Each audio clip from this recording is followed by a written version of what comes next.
Hello दोस्तों, angel story hub में आपका स्वागत है। Angel of reborn billionaires part 2 chapter 6। Virat के बार में पहुंचने के बाद काव्या उसके गले लगकर रोने लगती है।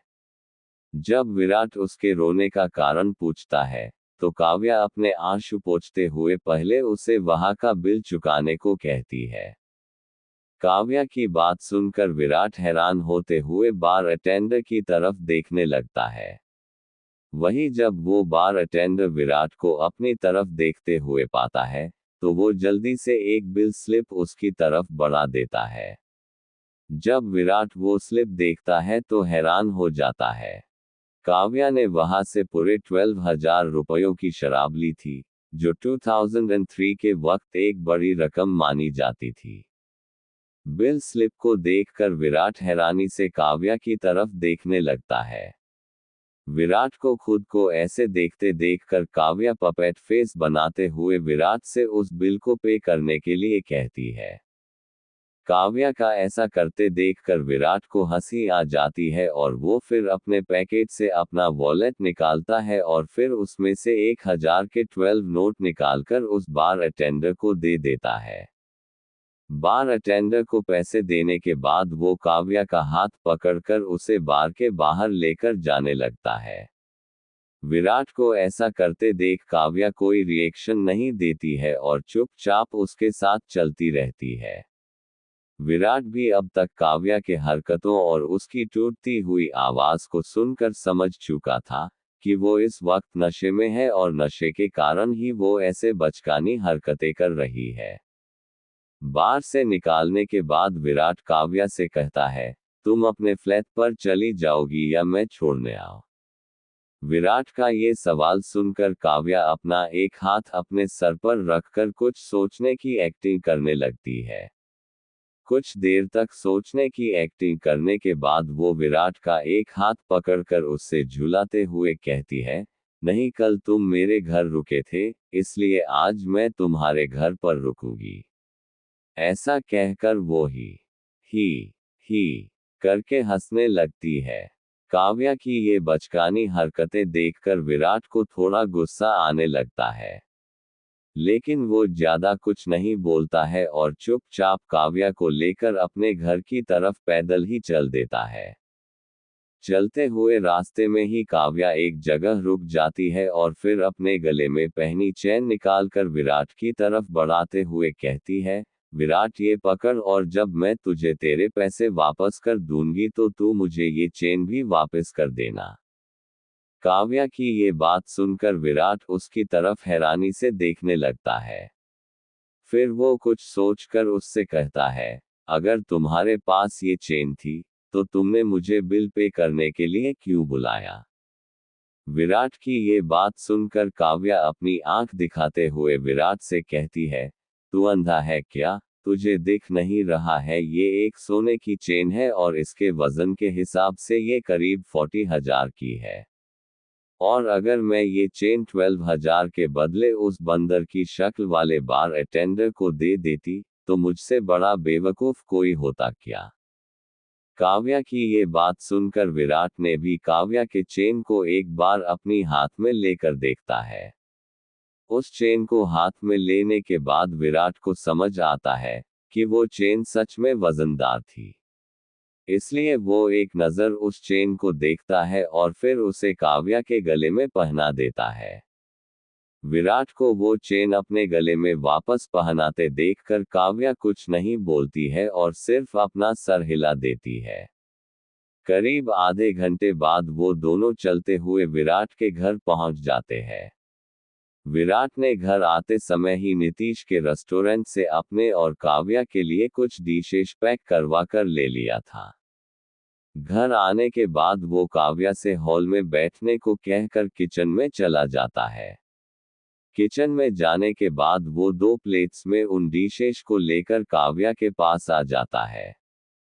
काव्या के पास आने के बाद वो एक प्लेट उसकी तरफ बढ़ा देता है और दूसरी प्लेट से कुछ डिनर करने लगता है।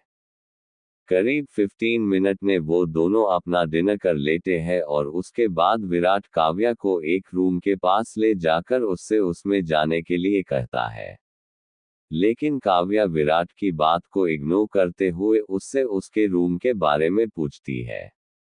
जब विराट काव्या की बात सुनकर तो वो थोड़ा कंफ्यूज हो जाता है, लेकिन फिर वो काव्या को बगल वाले कमरे की तरफ इशारा कर देता है।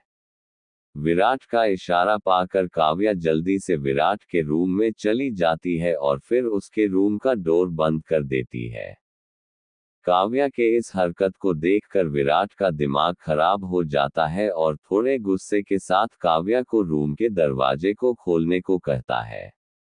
लेकिन काव्या उसकी बातों का कोई जवाब नहीं देती है और ना ही दरवाजा खोलती है। काव्या के इस हरकत को देखकर विराट का गुस्सा थोड़ा और बढ़ जाता है, लेकिन वो इस समय कुछ कर भी नहीं सकता था। यही सोचते हुए वो दरवाजा खटखटाना जारी रखता है।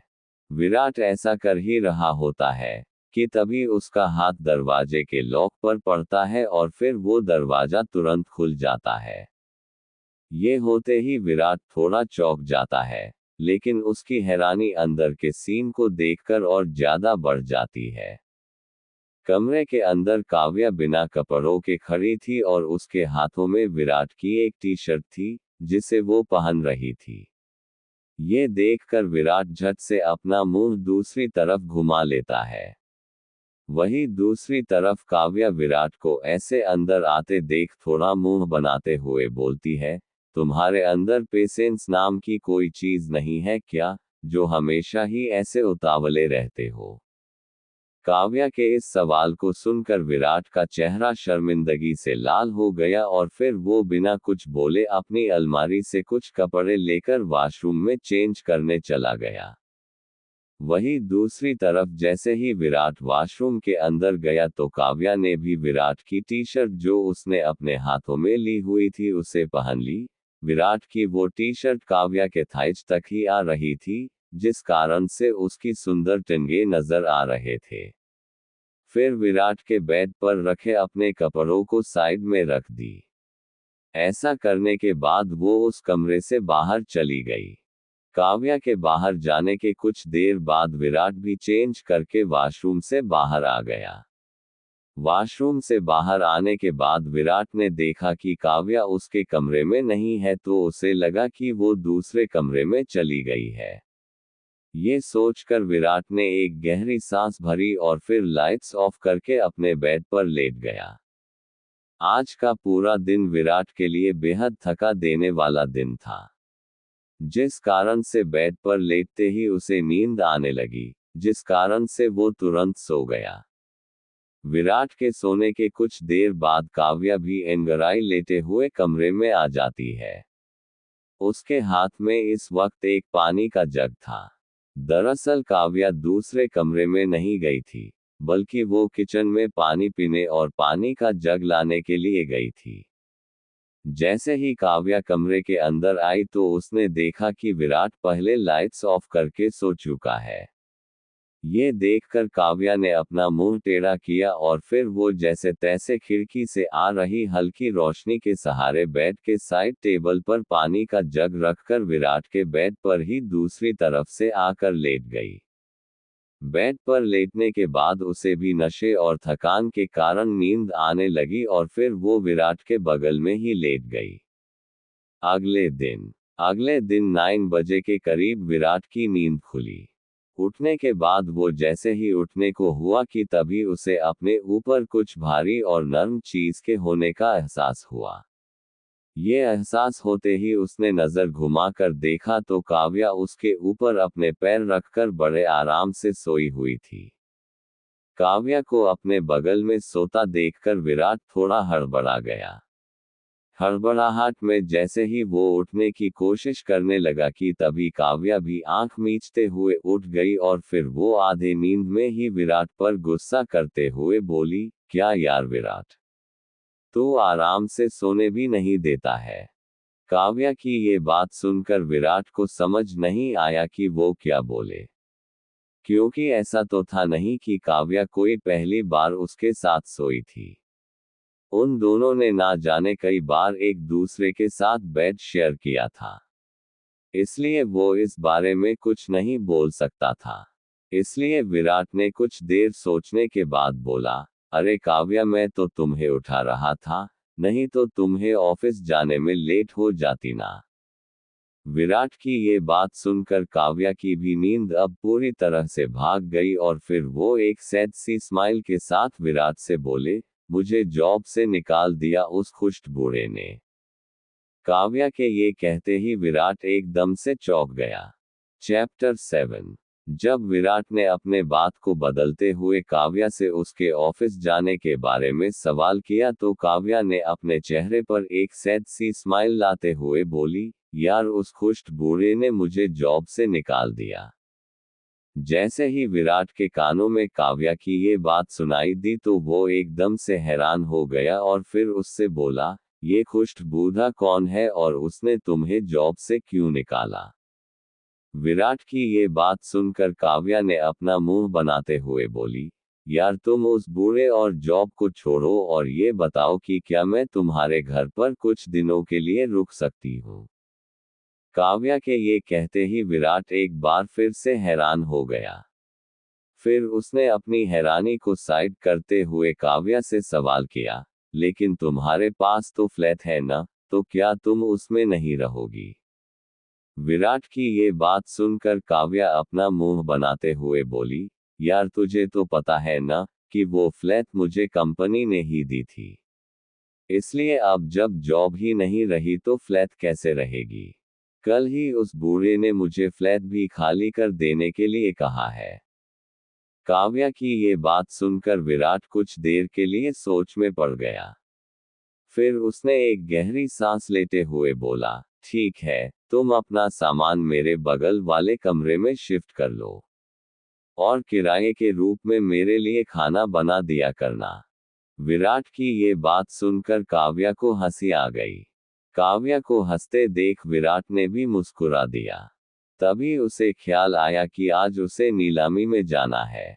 ये याद आते ही विराट झट से बेड से उठा और काव्या से बोला, काव्या, अगर तेरे पास टाइम हो तो मेरे साथ कहीं चलोगी? विराट के सवाल सुनकर काव्या ने अपने कंधे उचकाते हुए ठीक है में इशारा कर दी। काव्या की हाँ सुनकर उसने उससे कहा, तो ठीक है, 10 बजे तक रेडी हो जाना, उसके बाद हम चलेंगे। विराट की ये बात सुनकर काव्या ने अपना मुंह बनाते हुए बोली, लेकिन यहाँ तो मेरे कपड़े ही नहीं है, तो मैं पहन कर क्या जाऊंगी? काव्या की ये बात सुनकर विराट को अचानक से कुछ सूझा और फिर वो अपना वॉलेट लेकर बाहर जाते हुए बोला, ठीक है, तुम फ्रेश हो, मैं थोड़ी देर में आता हूँ। इतना कहकर विराट तेजी से कमरे से बाहर चला जाता है। वही काव्या बस हैरानी से विराट को बाहर जाते हुए ही देखते रह जाती है। वही दूसरी तरफ विराट घर से बाहर निकलता है और फिर वो नुक्कड़ की तरफ चल जाता है। नुक्कड़ पर जाने के बाद वो पास ही के एक गारमेंट्स शॉप में जाता है और फिर काव्या के लिए कुछ कपड़े खरीदता है। कपड़े खरीदने के बाद से वो नीतीश के रेस्टोरेंट में जाकर ब्रेकफास्ट के छोले भटूरे लेता है और फिर घर के लिए निकल जाता है। जैसे ही वो घर में इंटर करता है तो उसकी नज़र हॉल में लगे सोफे पर बैठी काव्या पर जाती है। काव्या इस वक्त सिर्फ टॉवल में सोफे पर बैठी थी और नहा कर आने के कारण उसके बालों से पानी रिसता हुआ नीचे की वो जा रहा था। काव्या को ऐसे देखकर एक पल के लिए विराट उस पर से अपनी नजरें नहीं हटा पाया। फिर उसने खुद को कंट्रोल करते हुए काव्या को उसके लिए लाए गए कपड़े दिए और फिर वो उसे नाश्ते का पैकेट देते हुए अपने कमरे में चला गया। कुछ ही देर में विराट भी नहाकर नीचे आ गया। नीचे आने के बाद विराट और काव्या ने साथ में ब्रेकफास्ट किए और फिर विराट अपने एंटीक्स वाला बैग लेकर काव्या के साथ घर से निकल गया। घर से निकलने के बाद उन्होंने एक ऑटो लिया और फिर वो दोनों नीलामी घर के लिए निकल गए। नीलामी घर जाते वक्त ऑटो में बैठी हुई काव्या बार बार विराट से ये पूछ रही थी कि वो लोग कहाँ जा रहे हैं, लेकिन विराट ने उसे कुछ भी नहीं बताया। जब कुछ देर बाद वो लोग नीलामी घर पहुंच गए तो वो दोनों ऑटो से बाहर आ गए। ऑटो से बाहर आने के बाद विराट ने ऑटो वाले को उसके पैसे दिए और फिर वो काव्या को साथ लेकर नीलामी घर के अंदर जाने लगा। आज नीलामी हो रही थी, जिस कारण से नीलामी घर की सिक्योरिटी कल के मुताबिक ज्यादा कड़ी थी। अंदर जाते वक्त दरवाजे पर खड़े सिक्योरिटी गार्ड ने विराट से अंदर जाने के लिए इनविटेशन दिखाने को कहा। सिक्योरिटी गार्ड के ऐसा करने पर विराट से अपने पैकेट से एक गोल्डन कार्ड निकाला और फिर उसे सिक्योरिटी गार्ड को दिखा दिया। ये गोल्डन कार्ड पिछले दिन संतोष जी ने ही विराट को दिया था। उस गोल्डन कार्ड के सहारे विराट कभी भी नीलामी घर में कहीं भी आ सकता था और नीलामी घर की किसी भी मंजिल पर बिना रोक टोक आ जा सकता था। वहीं दूसरी तरफ जैसे ही उन गार्ड्स ने विराट के पास वो गोल्डन कार्ड देखे तो उन्होंने विराट और काव्या को ससम्मान अंदर जाने दिया। नीलामी घर के अंदर जाते ही विराट को एक काउंटर के पास प्रदीप बैठा हुआ दिखा। प्रदीप को देखते ही वो उसकी तरफ बढ़ गया और फिर कुछ फॉर्मेलिटी करने के बाद उसने अपने बैग से प्राचीन सोने का चिराग और वो चीनी मिट्टी का घड़ा निकाल कर दे दिया। जब काव्या ने विराट को वो दोनों चीजें अपने बैग से निकलते हुए देखी तो वो एकदम हैरान हो गई। वैसे तो काव्या को एंटीक्स की बिल्कुल ही समझ नहीं थी, लेकिन वो चिराग और वो घड़ा देखने में ही इतने शानदार लग रही थे कि कोई भी उन्हें एक नज़र देखकर कह सकता था कि जरूर ही ये कोई नायाब चीज है। वही हाल इस वक्त काव्या का भी था। वहीं दूसरी तरफ जैसे ही विराट ने अपने दोनों एंटीक्स काउंटर पर प्रदीप को दिए तो उसके बाद प्रदीप ने विराट को 2 टोकन देते हुए जहां नीलामी होने वाली थी उस तरफ जाने का इशारा कर दिया। विराट भी अपने दोनों टोकन को लेकर वहां से काव्या के साथ अंदर चला गया। अंदर जाने के बाद विराट ने देखा कि अभी उस बड़े से नीलामी हॉल में सिर्फ इक्का दुक्का गेस्ट ही आए हुए हैं। ये देखकर विराट काव्या को साथ लेकर कान्हा की एक सीट पर जाकर बैठ गया। वहां बैठने के बाद काव्या थोड़ी हैरानी के साथ विराट से बोली, विराट क्या तुम यहाँ कुछ खरीदने आए हो या कुछ बेचने? काव्या के इस सवाल को सुनकर विराट ने हाँ अपना सर हिला दिया और काव्या को चुपचाप बैठकर बस देखने का इशारा कर दिया। वैसे भी हॉल में लोग नहीं थे, इसलिए विराट बस नीलामी हॉल में लगी पेंटिंग्स को देखने लगा। करीब 15 मिनट बाद से नीलामी हॉल में गेस्ट का आना शुरू हो गया। कुछ ही देर में वहां पर कई विप गेस्ट भी आ गए।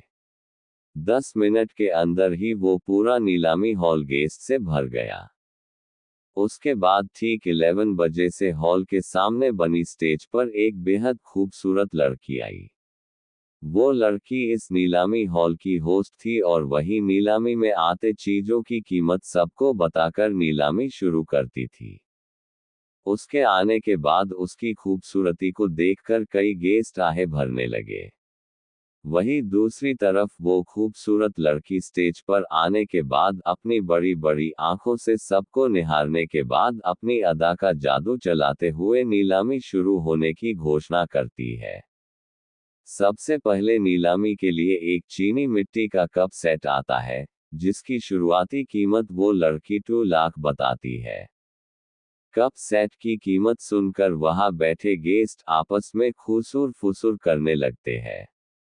वही सबको ऐसे बात करते देख वो लड़की एक हल्की सी मुस्कान अपने चेहरे पर बिखेरकर सबको उस कप सेट के बारे में बताने लगती है। होस्ट लड़की, ये चीनी मिट्टी का कप सेट करीब 300 साल पुराना है। यह मुगल पीरियड का कप सेट है। इतिहासकारों के मुताबिक मुगल बादशाह औरंगजेब के काल में ऐसे कप सेट शाही परिवार के बीच बहुत चलन में थी। अपनी बात पूरी करने के बाद वो खूबसूरत होस्ट सभी गेस्ट की तरफ देखने लगती है। तभी पीछे से किसी की आवाज आती है, 2.5 लाख। उस आवाज के आते ही पीछे से एक और आवाज आती है, 3 लाख। ऐसे ही करके कुछ ही देर में उस कप सेट की कीमत 7 लाख तक पहुंच जाती है और लास्ट में उस कप सेट को सबसे पहले बोली लगाने वाले आदमी 7.5 लाख रुपए में खरीद लेता है। कुछ ही देर बाद एक और एंटीक नीलामी के लिए आता है। उस एंटीक के आते ही वहां बैठे कई लोगों के चेहरे उत्साह से भर जाता है। Chapter 8 future plans. नीलामी में लाई गई पहली वस्तु के नीलाम होने के बाद जैसे ही दूसरी वस्तु नीलामी के लिए आई तो उस वस्तु को देखकर ही वहां बैठे कई गेस्ट आपस में ही खुसूर फुसर करते हुए बात करने लगे। दरअसल अभी जो वस्तु आई तो वो एक लाल जेड पत्थर था। सामान्य जेड पत्थर सफेद या हरे होते हैं, लेकिन जो लाल रंग का जेड पत्थर होता है वो नायाब होता है और बाई चांस ही कभी देखने को मिलता है। इसी कारण से जैसे ही उसकी शुरुआती कीमत 5 लाख रुपए से शुरू हुई तो कुछ ही देर में उसकी कीमत 80 लाख तक पहुंच गई। लेकिन अगले ही पल विप सीट पर बैठे एक शख्स ने 1 करोड़ की बोली लगाकर वहां बैठे सभी को चौंका दिया।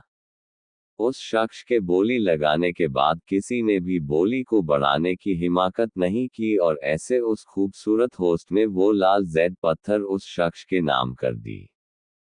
उसके बाद एक के बाद एक कई नायाब वस्तुएं नीलामी के लिए आती गई और फिर वो सभी नीलाम होते गई। तभी उस खूबसूरत होस्ट ने एक और वस्तु को सामने लाते हुए सभी गेस्ट को उस वस्तु के बारे में बताने लगी। वो वस्तु कुछ और नहीं बल्कि विराट का चीनी मिट्टी का 800 साल पुराना घड़ा था। उस घड़े की शुरुआती कीमत 1 करोड़ रुपए तय की गई। बोली शुरू होने के कुछ ही देर में उस घड़े की कीमत करीब 34 करोड़ तक पहुंच गई। अपने घड़े की कीमत 34 करोड़ तक जाते देखकर कानस सीट पर बैठे विराट के चेहरे पर एक अजीब सी मुस्कुराहट आ गई। वो अभी तक बिना किसी इंटरेस्ट के नीलामी में बैठा हुआ था और चुपचाप अपने घड़े और चिराग के आने का इंतजार कर रहा था। वहीं उसके बगल में बैठी काव्या भी इस समय हैरानी से विराट की तरफ देख रही थी, क्योंकि वो भी उस घड़े को पहचान चुकी थी, क्योंकि उसने विराट को अपने बैग से उस घड़े को निकालते हुए देखा था। इस समय वो हैरानी एक घड़े और विराट दोनों की तरफ देखते हुए मन ही मन कह रही थी, आखिर ये घड़ा विराट को मिला कहाँ से होगा। लेकिन अपने इन सवाल का उसके पास भी कोई जवाब नहीं था। वहीं दूसरी तरफ वो खूबसूरत होस्ट ने जैसे ही 34 करोड़ की बोली सुनी, तो उसके चेहरे पर भी मुस्कान आ गई और फिर उसने मुस्कुराते हुए बोली, क्या कोई और इस नायाब घड़े की इससे ज्यादा बोली लगा सकता है? इतना कहकर वो बोलने लगी, 34 करोड़ 1, 34 करोड़ 2। इसके बाद वो आगे कुछ बोल पाती कि तभी विप सीट पर बैठे एक अधेड़ आदमी ने अपना हाथ उठाते हुए कहा, 40 करोड़। उस आदमी की ये बोली सुनकर सभी लोग हैरान हो गए, लेकिन उस होस्ट के चेहरे पर मुस्कान आ गई और फिर वो बोलने लगी, 40 करोड़ 1, 4 करोड़ 2, 4 करोड़ 3। ये नायाब घड़े की बोली जीती है मिस्टर कुलकर्णी ने। उसके बाद हॉल में तालियां बजने लगती है। फिर वो घड़ा वहां से ले जाया जाता है और फिर वहां पर एक लाल कपड़े से ढकी हुई वस्तु आती है।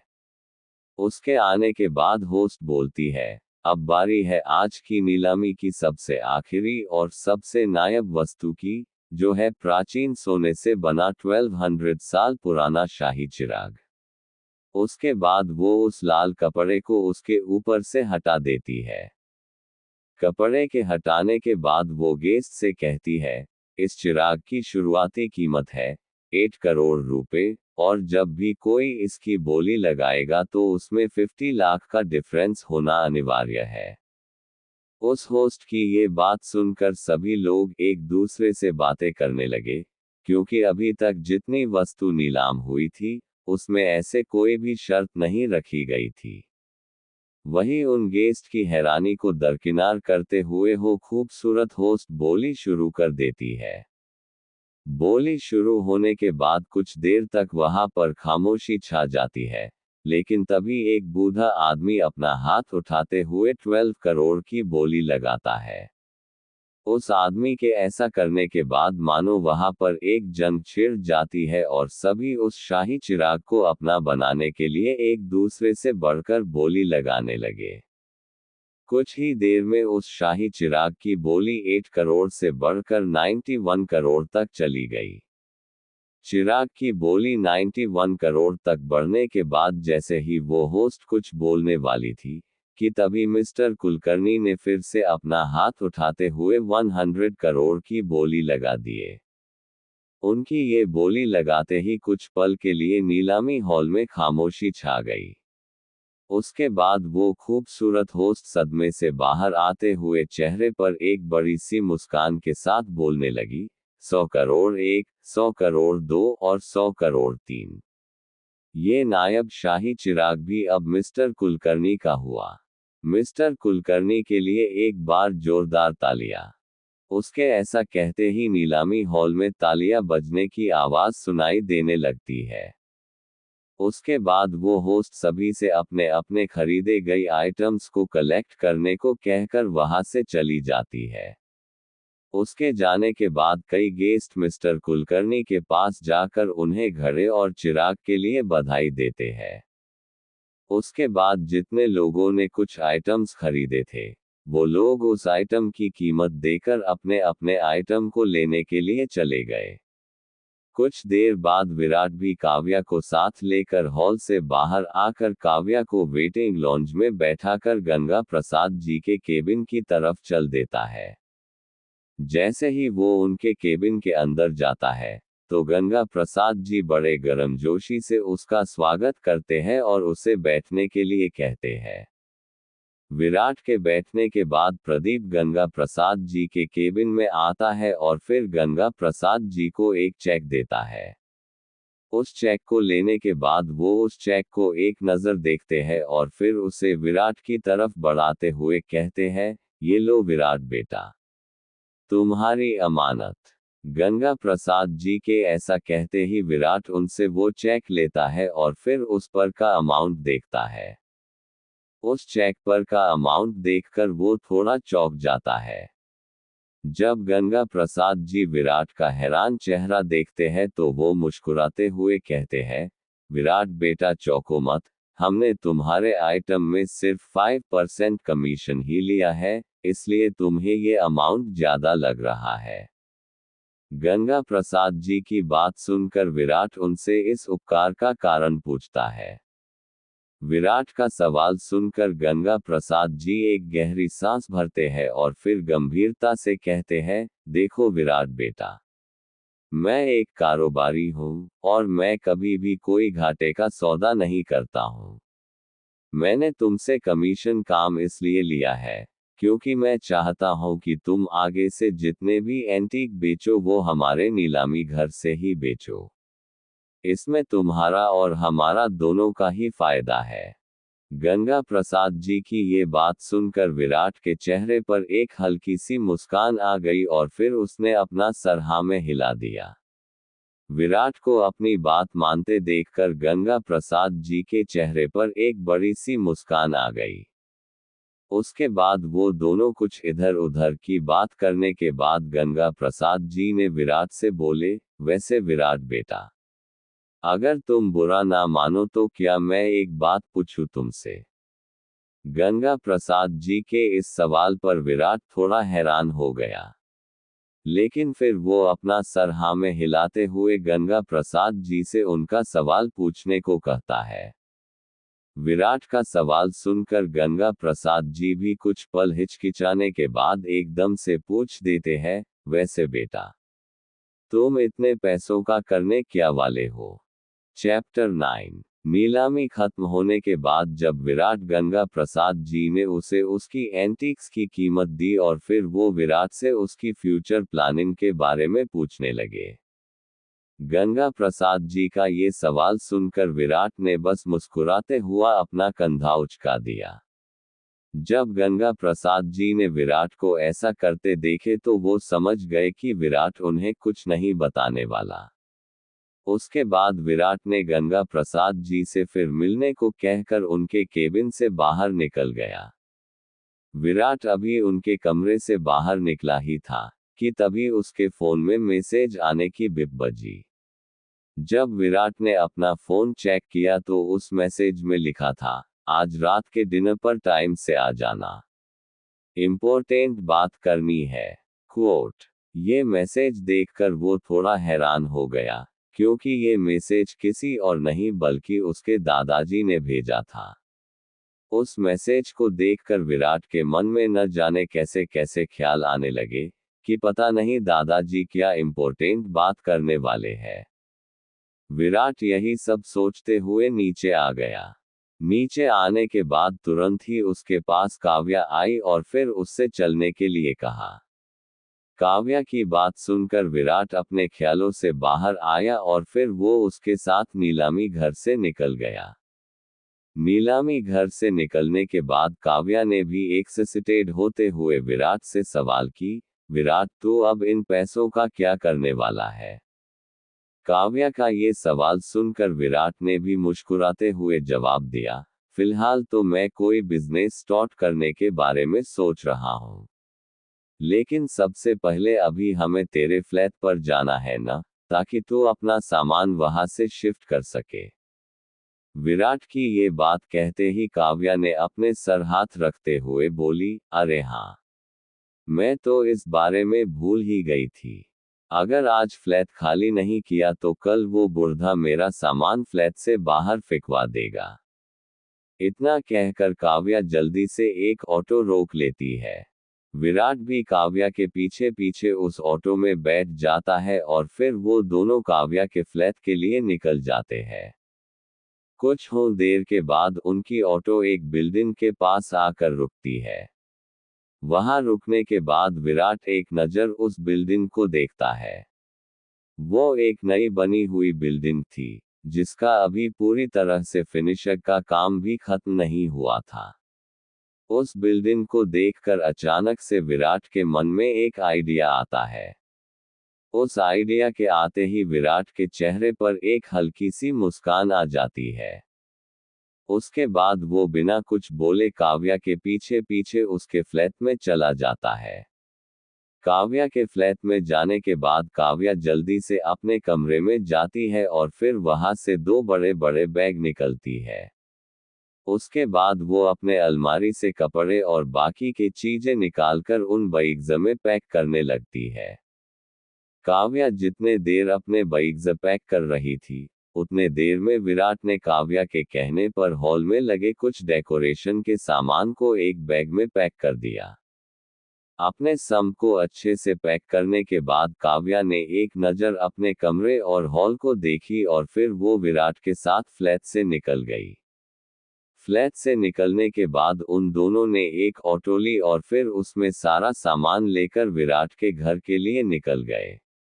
विराट का घर वहां से करीब 45 मिनट के दूरी पर था, लेकिन ट्रैफिक के कारण उन्हें वहां पहुंचने में 1 घंटे का वक्त लग गया।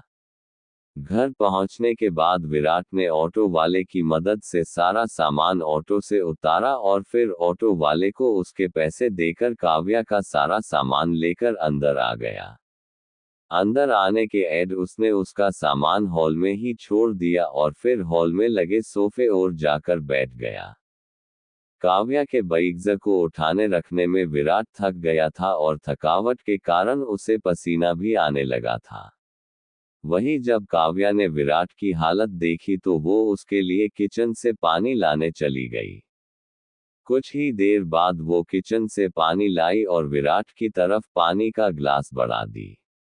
विराट ने भी तुरंत उससे पानी का ग्लास लिया और एक ही बार में पूरी की पूरी ग्लास खत्म कर दी। कुछ देर के बाद विराट काव्या से कुछ सोचते हुए बोला, काव्या तुम पहले क्या काम करती थी? विराट का सवाल सुनकर कुछ पल के लिए तो काव्या हैरान हो गई कि अचानक से विराट उससे ये बात क्यों पूछ रहा है, लेकिन फिर उसने विराट को बताते हुए बोली, why butterfly real estate company में हर मैनेजर की पोस्ट पर काम करती थी और साथ में प्रॉपर्टी डीलिंग का भी काम कर लेती थी। लेकिन तुम ये क्यों पूछ रहे हो? काव्या की बात सुनकर विराट अपना सर हिलाते हुए बोला, एक्चुअली मैं एक रियल एस्टेट कंपनी शुरू करने की सोच रहा हूँ। क्या तुम मेरी ये कंपनी शुरू करने में मदद करोगी? विराट की ये बात सुनकर काव्या हैरान और खुश दोनों हो गई। दरअसल अभी काव्या के पास कोई जॉब नहीं थी और उसे अच्छे से पता था कि विराट एक बिजनेस फैमिली से बिलोंग करता है। इसलिए वो उसके साथ मिलकर काम करे तो ये उसके लिए ही फायदेमंद होगा। यही सोचते हुए काव्या ने विराट के प्रपोजल पर हामी भर दी। काव्या की हाँ सुनकर विराट के चेहरे पर भी हल्की मुस्कान आ गई। उसके बाद उसने उसने अपने पास से एक कार्ड निकाला और काव्या की तरफ बढ़ाते हुए बोला, काव्या मैं अभी कुछ देर बाद अपने घर के लिए निकलूंगा। वापस आने में मुझे कुछ दिन लग सकते हैं, इसलिए तुम इस कार्ड को रखो। इस कार्ड में अभी 100 करोड़ रुपए है। जब तक मैं वापस आऊंगा तब तक तुम हमारे ऑफिस के लिए कोई अच्छी सी लोकेशन खरीद लो और दिल्ली एनसीआर के पास के कुछ खाली जमीन और पुराने घरों की डील मिल जाए तो उसे भी खरीदने की कोशिश करना। विराट की इतनी सारी बातें एक साथ सुनकर काव्या थोड़ी कंफ्यूज हो गई। काव्या को कंफ्यूज होता देखकर विराट अपने कमरे से एक पेपर और पेन लेकर आया और फिर अच्छे से काव्या को अपने आइडिया और प्लान्स के बारे में समझाने लगा। प्लान्स समझाने के बाद उसने काव्या को उसके काम भी अच्छे से समझा दिया। जब विराट ने अपनी बात खत्म की तो काव्या एकदम से खड़ी होकर ताली बजाने लगी। लेकिन फिर वो कुछ सोचकर बोली, लेकिन विराट, क्या इतना सब इन 100 करोड़ में हो जाएगा? काव्या का ये सवाल सुनकर विराट के चेहरे पर एक हल्की सी मुस्कान आ गई। फिर उसने काव्या को इस बारे में चिंता ना करते हुए अपने काम को अच्छे से करने को कहा। कुछ देर तक और इस मैटर पर बात करने के बाद विराट काव्या से बोला, काव्या अब मैं चलता हूँ, नहीं तो मुंबई पहुंचने में मुझे लेट हो जाएगा। मुंबई का नाम सुनकर काव्या हैरान होते हुए बोली, क्या तुम्हारा घर मुंबई में है? काव्या का ये सवाल सुनकर विराट ने हाँ में अपना सर हिलाते हुए बोला, हाँ मेरा घर मुंबई में है और मुझे 9 बजे के पहले वहां पहुंचना है। इतना कहकर वो अपने कमरे में गया और फिर वहां से अपना बैग लेकर बाहर आ गया। बाहर आने के बाद विराट ने काव्या को अपने घर का ख्याल रखने को कहकर घर से बाहर निकल गया। घर से निकलने के बाद वो सीधे एक ऑटो लेकर एयरपोर्ट के लिए निकल गया। उसने पहले ही मुंबई जाने के लिए फ्लाइट की टिकट बुक करा ली थी। विराट के एयरपोर्ट पहुंचते पहुंचते शाम के 4 बज गए। एयरपोर्ट पहुंचने के बाद उसने चेक इन किया और पासपोर्ट वेरिफिकेशन के बाद वो वेटिंग लॉन्च की तरफ चला गया। विराट की फ्लाइट 6 बजे से थी, इसी कारण से वो वेटिंग लॉन्च की तरफ जा रहा था। वो अभी उस तरफ बढ़ ही रहा था कि तभी वो अचानक से सामने से आती एक लड़की से टकरा गया। उस लड़की से टकराते ही विराट का बैलेंस बिगड़ जाता है और वो एकदम से फर्श पर गिर जाता है और उसके ऊपर वो लड़की भी नीचे गिर जाती है। नीचे गिरते हुए जब विराट की नज़र उस लड़की पर पड़ती है तो कुछ पल के लिए वो उस लड़की की झील सी नीली आंखों में खो जाता है। वहीं दूसरी तरफ उस लड़की के गिरते हुए उसे अपनी हालत का एहसास होता है और वो जल्दी से विराट के ऊपर से उठने की कोशिश करने लगती है। जैसे ही वो लड़की विराट के ऊपर से उठती है तो विराट भी अपने ख्यालों से बाहर आता है और फिर जल्दी से खड़ा हो जाता है। विराट के उठते ही वो लड़की उस पर गुस्सा करते हुए कहती है, अंधे हो क्या, जो देखकर नहीं चल रहे हो? उस लड़की के ऐसा कहते ही विराट, जो अभी भी उस लड़की की नीली आंखों को ही याद कर रहा था, वो अचानक से बोल पड़ता है, आई एम सॉरी, मेरा ध्यान कहीं और था। इतना कहकर वो आगे बढ़ने लगता है। वह विराट को सॉरी बोलते देख वो लड़की भी बात को बिना आगे खींचे अपने रास्ते पर आगे बढ़ जाती है। कुछ देर बाद विराट और बाकी के पैसेंजर फ्लाइट में जाने लगते हैं। जैसे ही विराट अपने सीट के पास पहुंचता है, तो वो एकदम से हैरान हो जाता है। चैप्टर 10 विराट और चिड़िया की नौक जे हॉक। विराट जैसे ही फ्लाइट के अंदर गया तो वो एकदम से चौंक गया। उसके चौंकने का कारण ये था कि विराट के सीट के ठीक बगल वाली सीट पर वही लड़की बैठी हुई थी, जिससे वो थोड़ी देर पहले लॉन्ज में टकराया था। उस लड़की को देखकर विराट ने एक लंबी सांस भरी और फिर उसके बगल वाली सीट पर खुद भी बैठ गया। वही विराट को एक बार फिर से देखकर वो लड़की भी थोड़ी हैरान थी, लेकिन वो कुछ भी नहीं बोली, बस अपना सर घुमाकर दूसरी तरफ देखने लगी। उस लड़की की ये हरकत देखकर विराट ने भी कुछ रिएक्ट ना करते हुए अपनी आंखें बंद किए बैठ गया। करीब 2 घंटे बाद वो फ्लाइट मुंबई एयरपोर्ट पर लैंड करती है। फ्लाइट से निकलकर विराट जल्दी जल्दी से एयरपोर्ट के बाहर जाने लगता है। बाहर जाने वक्त में वो एक बार फिर से उसी लड़की से टकरा जाता है। दरअसल वो लड़की भी विराट की तरह ही जल्दी जल्दी एयरपोर्ट से बाहर की तरफ जा रही थी। एक बार फिर से उस लड़की से टकराने के कारण अब विराट ने एक बार फिर से सॉरी कहा और फिर वो बिना वहां एक पल रुके एयरपोर्ट से बाहर की तरफ भाग गया। एयरपोर्ट से बाहर निकलने के बाद विराट ने एक ऑटो लिया और बांद्रा के लिए निकल गया। बांद्रा वहां से करीब 30 मिनट की दूरी पर था, लेकिन ट्रैफिक के कारण विराट को अपनी मंजिल पर पहुंचने में पूरे 50 मिनट लग गए।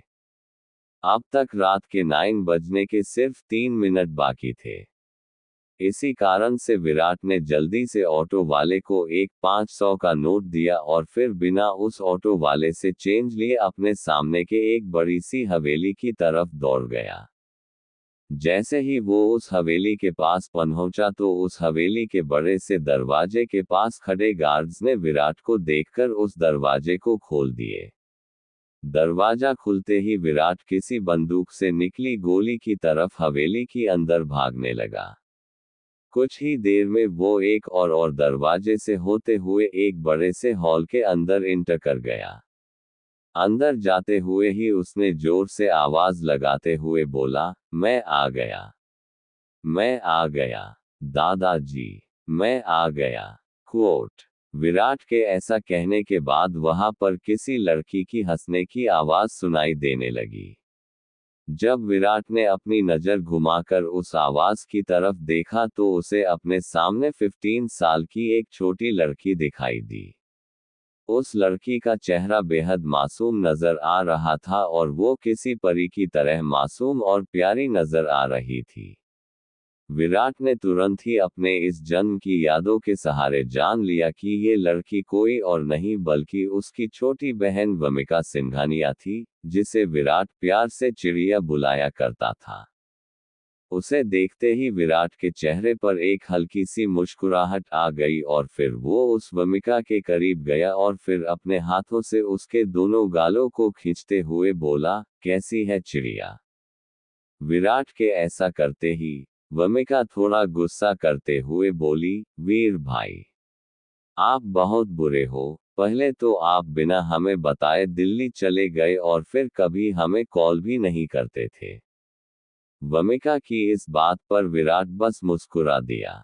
उसके बाद उसने वमिका से सवाल किया, चिड़िया, बाकी सब और दादाजी कहाँ पर है। विराट के इस सवाल पर वमिका के होठों पर एक शरारत भरी मुस्कान आ गई, लेकिन फिर उसने अपने एक्सप्रेशन ठीक करते हुए बोली, भाई, सभी लोग डाइनिंग रूम में हैं और आपका और वंश भाई का इंतजार कर रहे हैं। वमिका के इस जवाब को सुनकर विराट थोड़ा हैरान हुआ, लेकिन वो और ज्यादा सवाल पर वमिका को इरिटेट नहीं करना चाहता था, इसलिए वो अब बिना देर किए वमिका के साथ डाइनिंग रूम की तरफ बढ़ गया। जैसे ही वो डाइनिंग रूम में एंटर हुआ कि तभी उसे एक बूढ़े आदमी की गंभीर आवाज सुनाई दी, वीर, तुम पूरे 4 मिनट लेट हो, क्या इसके लिए कोई सफाई है तुम्हारे पास। उन बूढ़े आदमी की ये बात सुनकर विराट के चेहरे पर एक हल्की सी मुस्कान आ गई और फिर वो आगे बढ़ते हुए उन बूढ़े आदमी के पैर छूकर प्रणाम करते हुए पूरे कॉन्फिडेंस के साथ बोला, दादाजी, मैं पूरे 1 मिनट पहले यहाँ पहुँच चुका था, और अगर आपको यकीन ना हो तो आप चिड़िया या गेट पर खड़े गार्ड से इस बारे में पूछ सकते हैं। विराट की इस बात को सुनकर इसके दादाजी वीरेंद्र सिंघानिया ने वमिका की तरफ देखने लगे। जब वमिका ने वीरेंद्र जी को अपनी तरफ देखते हुए देखी तो उसने अपना सर हाँ में हिला दिया।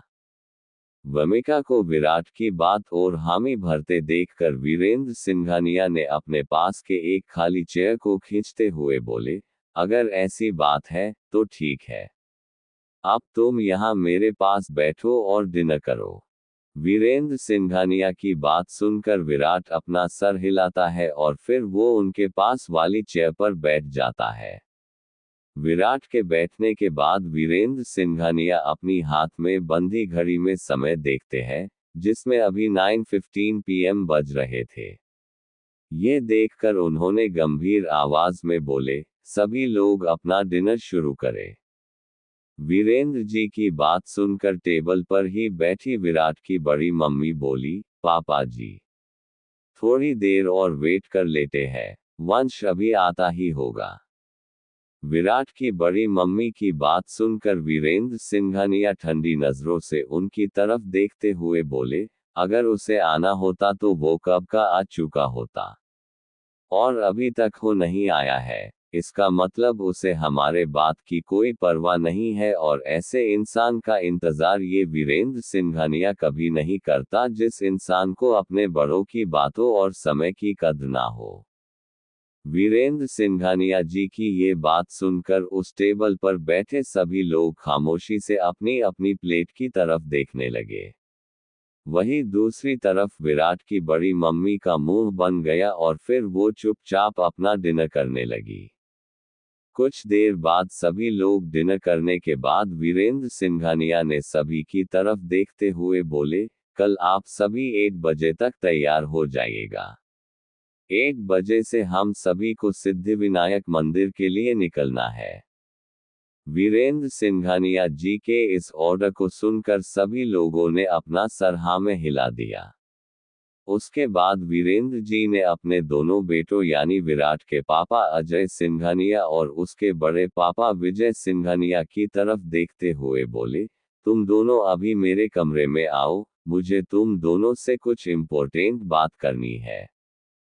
वीरेंद्र जी की ये बात सुनकर अजय जी और विजय जी ने अपना सर हिलाया और फिर वीरेंद्र जी के पीछे पीछे उनके कमरे की तरफ बढ़ गए। उन तीनों के जाने के बाद विराट की बड़ी मम्मी अपने पैर पटकते हुए वहां से अपने कमरे की तरफ चली गई। उनके जाने के बाद अब वहां पर सिर्फ विराट, वमिका और उसकी मम्मी आंचल सिंघानिया ही बचे हुए थे। सबके जाने के बाद विराट अपनी मम्मी के पास आया और फिर उनके पैर छूते हुए उनके गले लग गया। विराट के गले लगते ही उसकी मम्मी के आंखों में आंसू आ गए और फिर वो विराट से रोते हुए बोली, वीर, ऐसा क्यों करते हो तुम? जब भी कभी कहीं जाते हो तो हमें बिल्कुल ही भूल जाते हो। अपनी मम्मी की ये शिकायत सुनकर विराट के चेहरे पर एक हल्की सी मुस्कुराहट आ गई। फिर वो अपनी मम्मी की आंखों से आंसू पोंछते हुए बोला, अब तो मैं आ गया हूं ना, इसलिए अब आप रोना बंद करिए। विराट ने अभी ये कहा ही था कि पीछे से वमिका आते हुए बोली, मम्मा, भाई की बातों में आने की कोई जरूरत नहीं है, ये बस कह रहे हैं, लेकिन अगर फिर से ये कही जाएंगे तो फिर से ये हम सबको भूल जाएंगे। वमिका की ये बात सुनकर विराट झेप गया, लेकिन वमिका अपनी बात कहने के बाद कुछ सोचने का नाटक करते हुए अपनी मम्मी से बोली, मम्मा, मैं सोच रही थी क्यों ना अब भाई की शादी करा दी जाए, उसके बाद आपको भी भाई की ज्यादा टेंशन ना रहेगी। वमिका की ये बात सुनकर उसकी मम्मी हंसने लगी, लेकिन विराट हैरानी से वमिका की तरफ देखने लगा। उसके बाद वो उसे कुछ कहता उससे पहले ही वमिका वहां से विराट को जीभ दिखाती हुई अपने कमरे की तरफ भाग गई। उसके जाने के बाद विराट और आंचल जी दोनों ही हंस दिए। फिर आंचल जी ने विराट से सोने जाने को बोलकर अपने कमरे की तरफ चल दी। कुछ देर बाद जैसे ही विराट अपने कमरे में गया तो अपने कमरे को इतने दिनों बाद देखकर उसके चेहरे पर एक अलग सी चमक आ गई। उसके बाद उसने अपने कपड़े चेंज किए और फिर बेड पर लेटकर सो गया। वहीं दूसरी तरफ वीरेंद्र जी के कमरे का माहौल थोड़ा गर्म था। कमरे में जाने के बाद वीरेंद्र जी ने अपने विजय जी को खूब डांटे थे।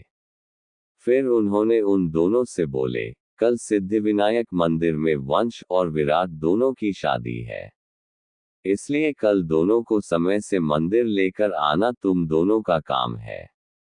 वीरेंद्र जी की बात सुनकर उन दोनों के मुंह खुले के खुले रह गए।